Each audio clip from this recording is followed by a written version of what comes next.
L'honorable Rachidi Gbadamassi est indigné face à la réaction de l'ancien ministre des Finances de Boni Yayi. En effet, sur une radio étrangère, Komi Kouché a traité Lionel Zinsou d'un oiseau volant non identifiable. Honnêtement parlant, j'ai été choqué, scandalisé par ces propos qui s'apparentent à la chosification de l'espèce humaine. Mais avant d'aller dans les détails de ma réaction, je dois dire que l'ancien ministre Kouché a raté une bonne occasion de se taire, une occasion sacrée de se taire. Car quand on est dépassé par les événements, le silence devient une vertu.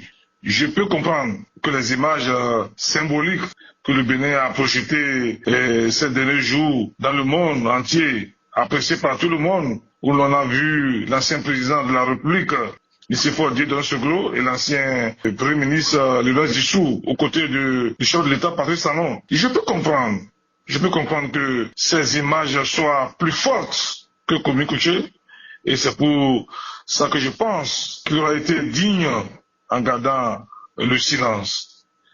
Bon, en écoutant Kouché, on sent qu'il est déconnecté des réalités du pays et des aspirations profondes du peuple béninois. Aujourd'hui, les Béninois veulent l'union sacrée de toute la nation. Sur des questions d'intérêt national, sur des questions d'intérêt général, aujourd'hui, les Béninois veulent la paix. Et les événements qui ont réveillé Kouché de son long sommeil symbolisent l'union et la paix auxquelles les Béninoises et les Béninois aspirent.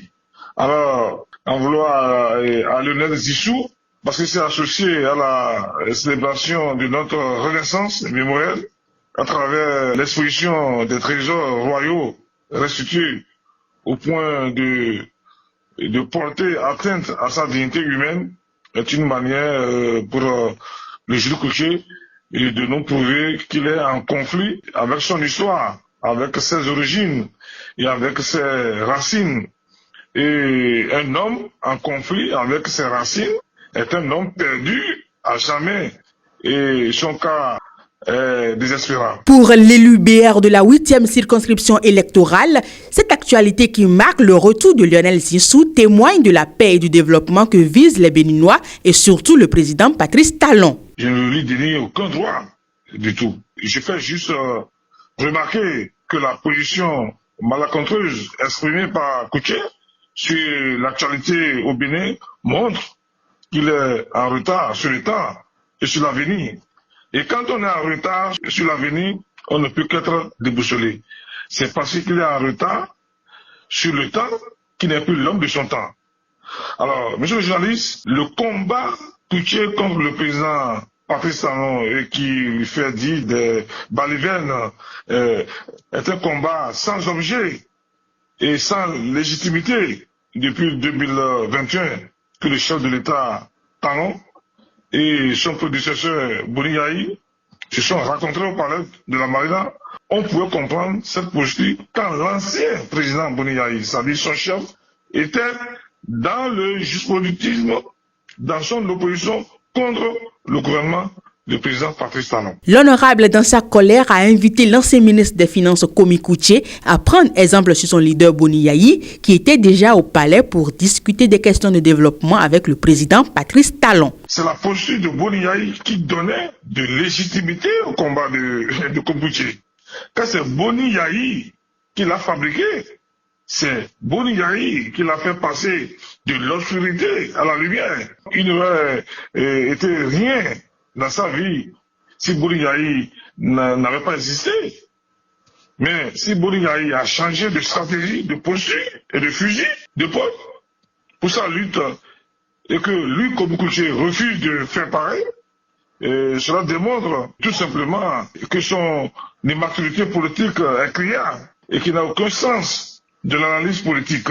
Il ne sait pas lire les schémas politiques.